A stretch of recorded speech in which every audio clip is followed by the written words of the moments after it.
بسم اللہ الرحمن الرحیم۔ السلام علیکم ورحمۃ اللہ وبرکاتہ۔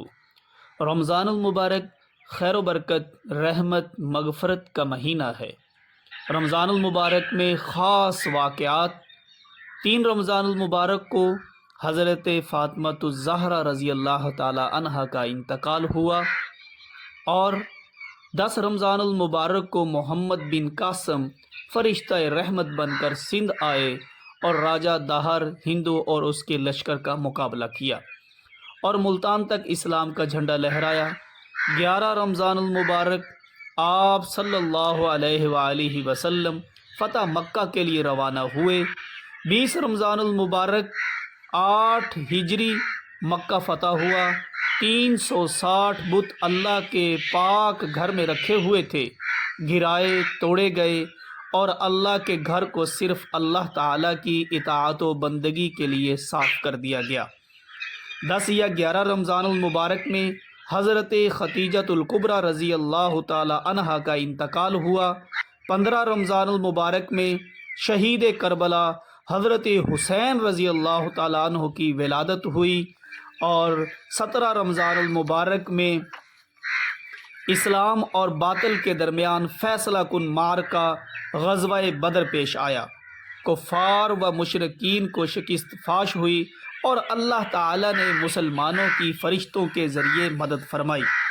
21 رمضان المبارک میں خلیفہ راشد و داماد نبی حضرت علی کرم اللہ وجہ الکریم کی شہادت ہوئی، اور اس میں سرغنہ خوارج شامل تھے، اور یہ اسلام اور مسلمانوں کے خلاف زبردست سازش تھی۔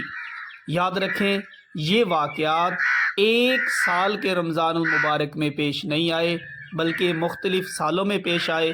صرف ماہ رمضان میں پیش آنے کی مناسبت سے اسے یکجا کر رہے ہیں۔ اس ماہ مقدس کی خاص عبادتوں میں تلاوت قرآن مجید کی کثرت، کیونکہ قرآن پاک اسی ماہ میں نازل ہوا، اور حضرت جبرائیل امین کے ساتھ حضور اکرم صلی اللہ علیہ وآلہ وسلم قرآن پاک کا دور کیا کرتے تھے اور قرآن بکثرت تلاوت فرماتے تھے۔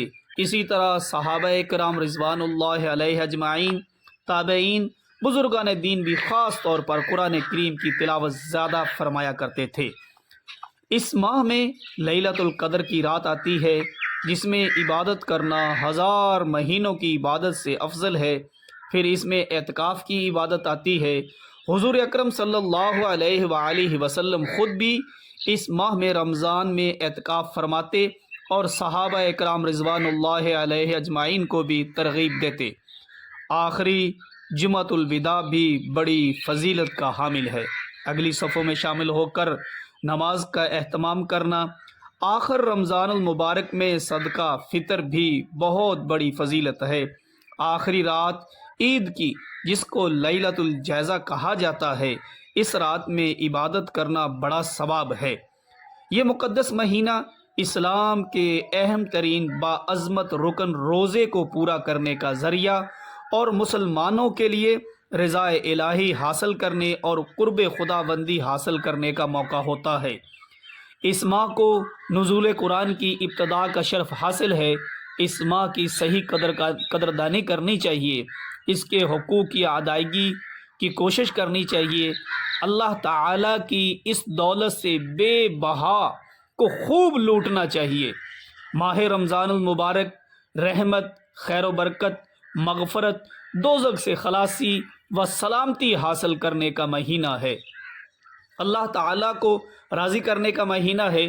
اللہ رب العزت فرماتے ہیں کہ شہر رمضان الذی انزل فیہ القرآن ھدی للناس وبینات من الھدی والفرقان فمن شہد منکم الشہر فلیصم۔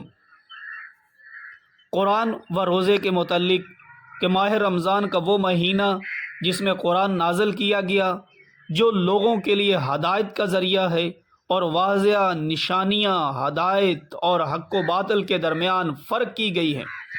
جو شخص اس ماہ میں موجود ہو، اس کو چاہیے کہ وہ اس میں روزے رکھے، اور اللہ تعالیٰ ارشاد فرماتے ہیں کہ یا ایھا الذین آمنوا کتب علیکم الصیام کما کتب علی الذین من قبلکم لعلکم تتقون، اے ایمان والو تم پر روزے فرض کر دیے گئے جیسا کہ تم سے پہلے لوگوں پر فرض کیے گئے تاکہ تم پرہیزگار بنو۔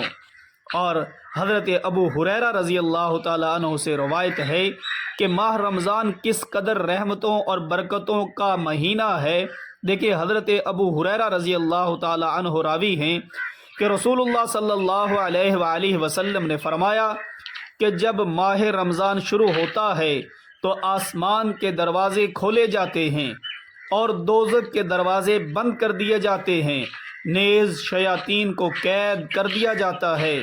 اور ایک اور روایت کے الفاظ یہ ہیں کہ رحمت کے دروازے کھول دیے جاتے ہیں، آسمان کے دروازے کھول دیے جاتے ہیں۔